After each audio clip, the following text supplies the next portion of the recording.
मालिक की साजनवा जीव प्यारी सत्संग जीव, जो भी जीव यहाँ पे सत्संग पंडाल में मंडप में चल के आए हैं, अपने कीमती समय में से समय निकाल के आप लोग यहाँ पधारे हैं। आप सबका यहाँ पधारने का, सत्संग में रूहानी मजलिस में आने का तहे दिल से बहुत बहुत स्वागत करते हैं। जी आयन खुशामदीद कहते हैं, मोस्ट वेलकम।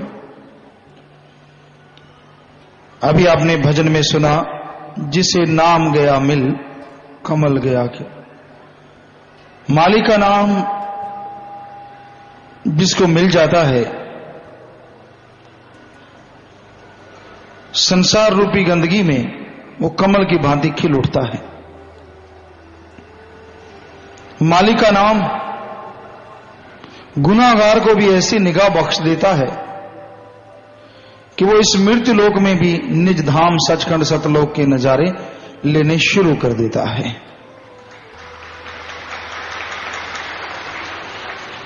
मालिक के नाम में यह शक्ति है, जो भी जीव इसे श्रद्धा से, लगन से, भावना से ले, कोई ऐसी चीज नहीं जिसे नाम पूरी ना करे। हर जायज इच्छा, हर वो काम जो जीवात्मा के लिए अच्छा है, मालिक का नाम पल में कर दिया करता है। तो मालिक के नाम में वो खुशियां समाई हैं जिसका वर्णन नहीं किया जा सकता, लिख बोल के बताया नहीं जा सकता। और सबसे बड़ी और हैरानी की बात यह है कि मालिक का नाम लेने में कोई खर्चा नहीं करना पड़ता। कोई जमीन जायदाद नहीं छोड़नी, कोई रुपया पैसा नहीं लगता, कोई धर्म मजहब नहीं बदलना, और फायदा ही फायदा है। मालिक का नाम आपके पास है तो आप कभी अकेले नहीं, हर समय हर पल धुनकारें देता मालिक का नाम आपको खुशियां बख्शता रहेगा और अंदर बाहर से दया में रहमत के काबिल बना देगा। मालिक के नाम में वो परमानंद समाया है जो कहने सुनने से परे है। जो जीव मालिक का नाम लिया करते हैं, मालिक के वचनों पे चला करते हैं, उन्हें ही अंदर बाहर किसी चीज की कमी नहीं रहती। जो सुनते नहीं, अमल करते नहीं, खाली रह जाते हैं, कोरे रह जाते हैं, उन्हें मालिक की वो खुशियां नहीं हासिल होती। वचनों पे पक्के रहना अति जरूरी है। जो इंसान वचनों पे पक्के रह के मालिक के नाम का सुमरण करते हैं, उन्हें ही दोनों जहां की खुशियां मिलती हैं। जो वचनों पे अमल नहीं करते, वचनों की धज्जियां उड़ाते रहते हैं, नाम इस जहां में उस पर असर नहीं करता, क्योंकि नाम ले रखा है। अगले जहां में आत्मा की संभाल जो जरूर होती है, रूहानी मंडलों पे सजा होने के बाद। तो आप अगर अपने दोनों जहां संवारना चाहते हो, दोनों जहां में परमानंद हासिल करना चाहते हो, तो आप नाम का सुमरन किया करो, मालिक का नाम जपा करो। मालिक का नाम जपने में कोई घर बार नहीं छोड़ना, कोई परेशानी नहीं आती। मालिक के नाम में मालिक समाया है,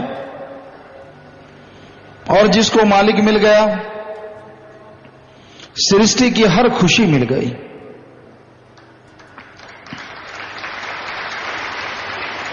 आज इंसान 5-7 बातों के लिए संसार में दौड़ता और पागल होकर घूम रहा है। काम, वासना, क्रोध, लोभ, मोह, अहंकार, मन और माया, यही वो 7 हैं जिनके चक्रव्यूह में आदमी फंसा है। लोभ, लालच, कितना दौड़ता है इंसान आज इसके लिए। शायद ही कोई बचा हो जो धन दौलत जमीन जायदाद के लिए ना दौड़ता हो। सब कुछ होते हुए भी फिर भी पागलों के मानित दौड़ता रहता है इंसान। बल्कि शिक्षा ही ये दी जाती है कि जितना बढ़ा लोगे उतना कम है। होना ये चाहिए कि ठीक है, अगर आपके पास जो कुछ है उस पे मेहनत करो, उस पे हिम्मत करो, खाली हाथ ना बैठो। पर इंसान पगला गया है, आज माया के लिए इस तरह दौड़ रहा है जैसे चींटी होती है, वो बिल में सामान लाती है थोड़ा थोड़ा करके। कई प्रकार की चींटियां तो ऐसी होती हैं जिधर से गुजरती हैं सबको सफा चट करके आगे चली जाती हैं। उसी तरह इंसानों की भी किस्में हैं, पागल हुए फिरते धन दौलत की, या फिर है काम वासना, स्वाद, जीभा का स्वाद, इंद्रियों के भोग विलास का स्वाद। जिंदगी में से ये चीज हटा दो, देखो क्या है। आप निगाह मारेंगे कुछ भी नहीं। इन्हीं के लिए तो दौड़ रहा है आज आदमी, पगलाया बैठा है, क्षणिक आनंद के लिए सारी जिंदगी बर्बाद कर लेता है। जो जायज है ठीक है, लेकिन इसको जायज नाजायज का कोई मतलब ही नहीं है। अरे ये जो स्वाद है जीवा का, इंद्रियों के भोग विलास का, ये क्षणिक है, थोड़ी देर के लिए रहता है। जिस तरह जीवा की स्वाद की चर्चा करें, जब तक मुंह में कोई चीज है तो जीवा को स्वाद है, चाहे वो नमकीन चाहे वो मीठा। जैसे अंदर निकल गए कुछ देर बाद मुंह बकबका हो जाता है। ऐसी इंद्रियों के भोग विलास का है। तो इन सब से लाखों अरबों गुना बढ़ के स्वाद, और जो परमानेंट रहे वो अल्लाह वाहिगुरु राम के नाम में है, हरि रस में, अमृताबो हयात में है। कोई उसे चख ले तो ये सारे स्वाद फीके हो जाते हैं, सारे स्वाद धरे धराए रह जाते हैं। और फिर झगड़ा किस बात का होगा? उसका कोई बैरी नहीं, वो किसका बैरी नहीं, क्योंकि निर्वैर हो जाता है, निर्भय हो जाता है जो मालिक का नाम जपता है, जो मालिक की भक्ति इबादत करता है। इसलिए चल के, बैठ के, लेट के, काम धंधा करते, जब भी अवसर मिले, जब भी समय मिले, आप मालिक का नाम जपा करो, मालिक की भक्ति किया करो, और बचनों पे पक्के रहो। बचनों पे अगर पक्के नहीं रहते तो मालिक की दया में रहमत असर नहीं करती।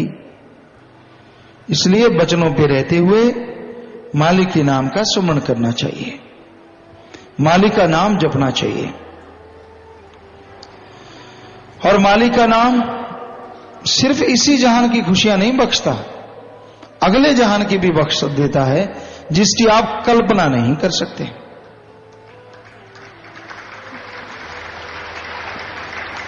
पर कुछ भी पाने के लिए पहले मेहनत तो करनी पड़ती है ना। जिमींदार भाई पहले जमीन तैयार करते हैं, पानी लगाते हैं, फिर से जुताई करते हैं, बुआई करते हैं, बिजाई करते हैं, निराई गुड़ाई करते हैं, खाद स्प्रे पानी क्या क्या चाहिए वो देते हैं, एक बच्चे की तरह संभाल करते हैं। तब जाके 3 महीने 6 महीने बाद रिजल्ट आता है, वो फल मिलता है। दुकानदार है, पहले पैसा इकट्ठा करता है, दुकान बनाता है, सामान लाके उसमें भरता है, फिर बेचता है, तब भी फायदा होता है ना। उसी तरह आप अपने शरीर रूपी दुकान में राम नाम का सौदा भरो। जैसे जैसे जाप करोगे वैसे वैसे लाभ फायदा होता चला जाएगा।